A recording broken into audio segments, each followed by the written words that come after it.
have, the founder of Alliance for Human Research Protection. I didn't know she was a Holocaust survivor.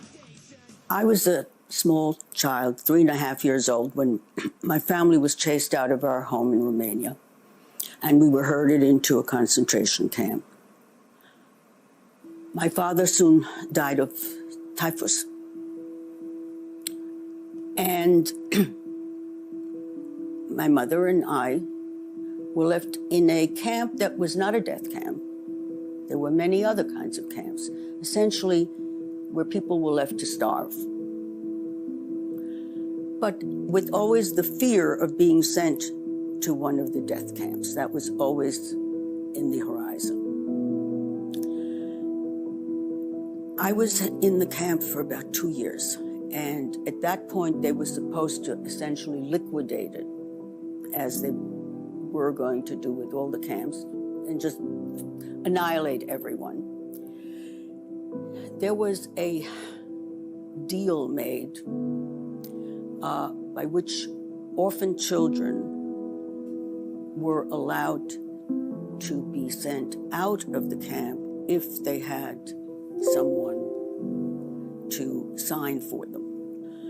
My mother sent me as an orphan, and I knew I was not exactly an orphan, but this was to save my life. So thank you to Mauricio for pointing this out. She did like a 30-minute interview about what's going on now and how it parallels with the Holocaust. I'll leave a link. Adults now are not rebelling against things that are wrong. People are being pushed around, denied normal interaction, and they're just following it like sheep. There's something very wrong.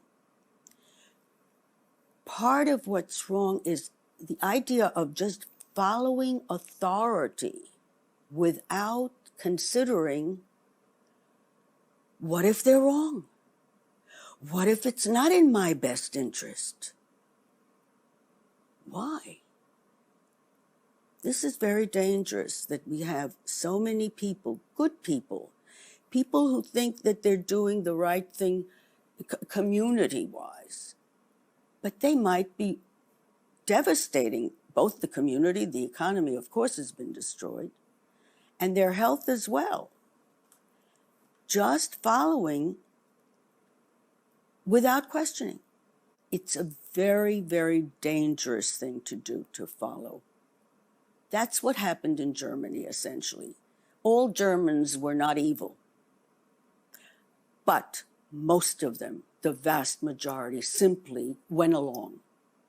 And of course, yes, it was wartime, and we're always being told about war, and now it's a war on a virus. I mean, that kind of thing should not eliminate basic human rights and basic respect for individuals. It starts, in medicine especially, which is so intertwined, and as it was then. When medicine veers away from the Hippocratic Oath, which is an oath that promises to respect the individual right, to do no harm to the individual. If you don't harm the individual, you're not going to harm the community. But if you wipe out the individual's right, their human right, then you're going to harm the community as well, because the community is a bunch of individuals. It's not some other entity. Yes, it seems that there's been a confusion. Authority have tried to make it confusing as to whether what's good for me, if that can possibly be good for the whole, or if I should be looking out for the whole before myself. And that's become such a source of confusion for many people during national crisis. If you deny the human individual the right to think and question and assess and make decisions based on their own judgment and experience, then you are creating robots. So it began with the children. It then got expanded to mentally ill adults, and eventually also the nursing homes, the elderly. The Nazis called them worthless eaters. And I shudder that today, under this COVID-19 pandemic, nursing home residents in the United States, in Europe, were the largest percentage of casualties. This did not happen by chance. Yes, people in nursing homes, the elderly with all kinds of ailments, are vulnerable. And everyone was told, because of these vulnerable old people, we must shut down society because we have to protect them. That was an absolute lie. Those people were targeted to die. In New York, our governor and the health commissioner, New York State Health Commissioner, issued an order that older people coming to a hospital should be turned to a nursing home with or without testing, whether they had COVID or not, and disregarding completely that those nursing homes were completely ill-equipped. She's right about that, too. I did a video a while back called Heads of State, I'll leave a link, about governors in states like New York, New Jersey, Pennsylvania, Michigan, and California, all implementing the same policy when it came to nursing homes. It's a horror. It's the kind of horror that really, there should be accountability. There should be a real investigation how this happened. So when you're drawing these parallels between what you've seen in history and what you're seeing now, is it offensive to compare Nazism to what's happening in America today? What's offensive is what's happening in America today. Damn right. That's not the point. The point is what was done, what were the policies, what was the rationale. They had a similar rationale, remember.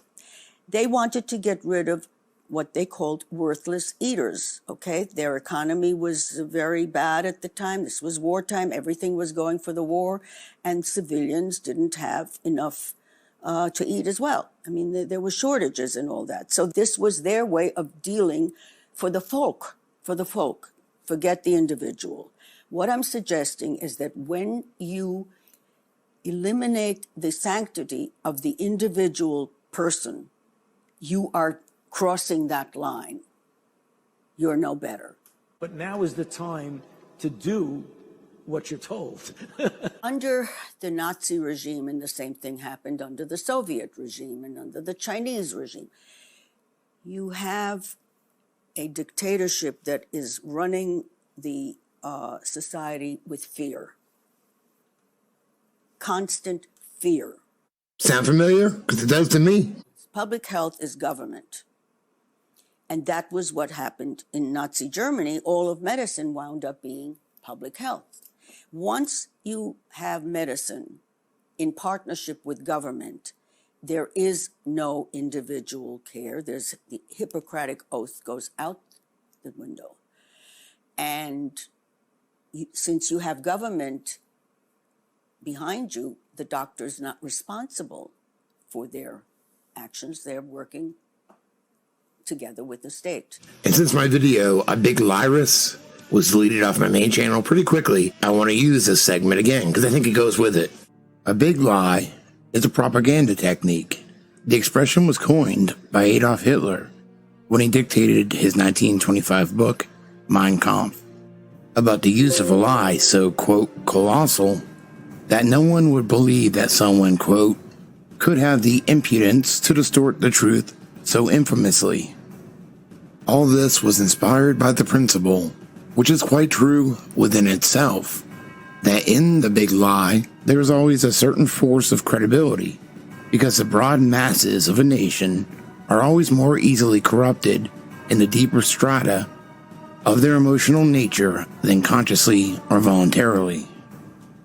And thus, in the primitive simplicity of their minds, they more readily fall victims to the big lie than the small lie, since they themselves often tell small lies in little matters, but would be ashamed to resort to large-scale falsehoods.